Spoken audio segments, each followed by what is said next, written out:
menjadi Indonesianer dari para nasionalis. Pribumi menjadi bumi putra dan justru Jepanglah yang menghapus sistem ini.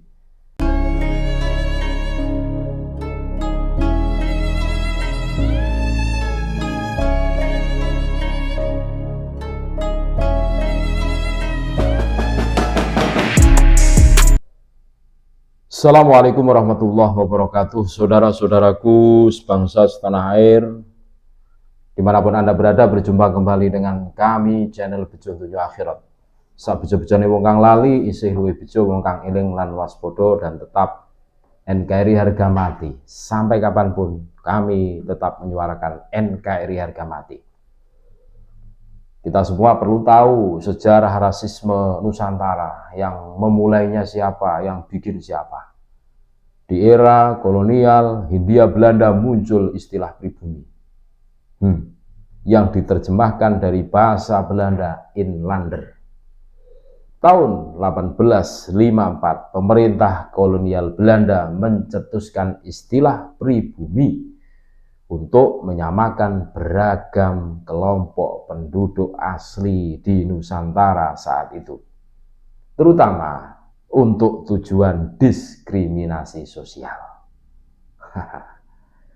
Selama masa kolonial Belanda, mereka menanamkan rezim segregasi atau pemisahan rasial 3 tingkat, yaitu ras kelas pertama European,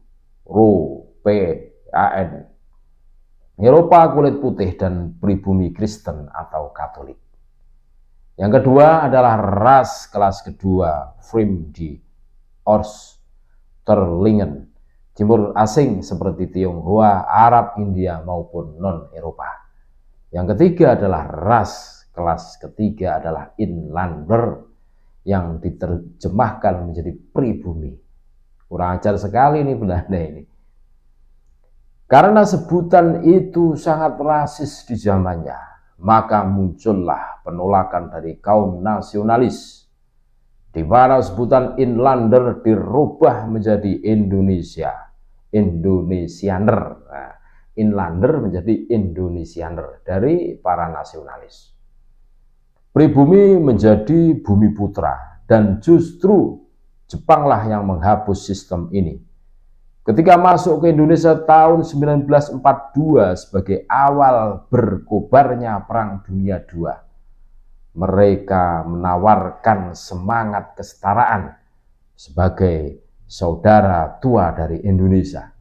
Tetapi tujuannya sama saja, agar bumi putra mau membantunya melawan sekutu. Seolah keluar dari mulut serigala, malah masuk mulut buaya. Kembali ke istilah Inlander yang sangat rasis di zamannya. Mereka yang diklasifikasikan dalam kelas ini setara dengan anjing, Masya Allah.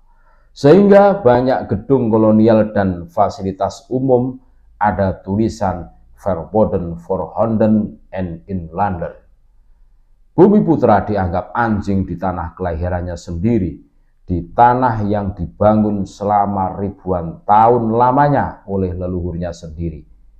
Di dalam novel bestseller Bumi Manusia karya Pramudia Anantatur, pribumi juga disebut sebagai mingke, plesetan dari mungkai atau monyet. Ngeri kan? Ngeri. Inlander sendiri terbagi menjadi 3 bagian. Yang pertama adalah Inlander Gelijkgestel, yaitu pribumi beragama Kristiani yang disetarakan dengan warga kelas utama Eropa. Maklumlah, tujuan dari penjajahan memang glory dan gospel, mendapatkan emas, kejayaan, dan penyebaran agama.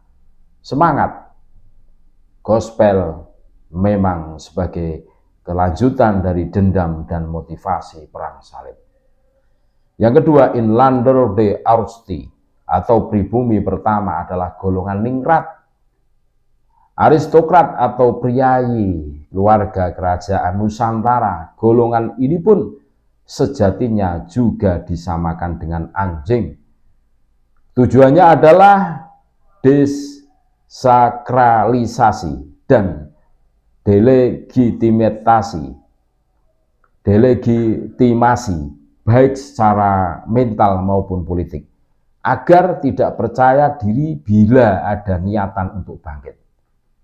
Traumatik perang di Nusantara yang dikobarkan kerajaan dan Kesultanan Nusantara seperti Pangeran Diponegoro telah membuat Belanda bangkrut dan terpecah menjadi Belgia dan Luksemburg. Namun, sejarah mencatat kaum aristokrasi Nusantara tidak pernah padam semangatnya untuk menghapus penjajahan dari bumi pertiwi. Pergerakan kemerdekaan menuju terbentuknya NKRI juga dimotori oleh golongan ini, baik Budi Utomo Sumpah Pemuda maupun BPUPKI dan PPKI, tanpa restu pemilik kedaulatan lama, yaitu para Sultan dan Raja Nusantara.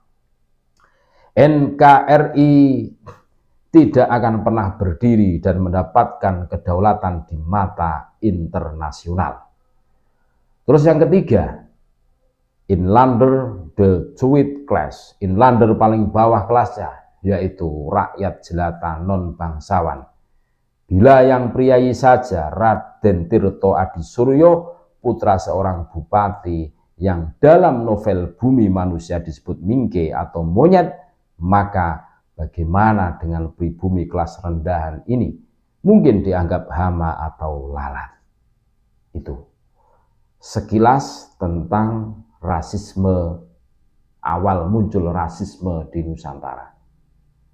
Hari ini kalau ada mereka yang berusaha, tapi sudah ada yang menanamkan rasisme itu, menganggap golongannya paling tinggi.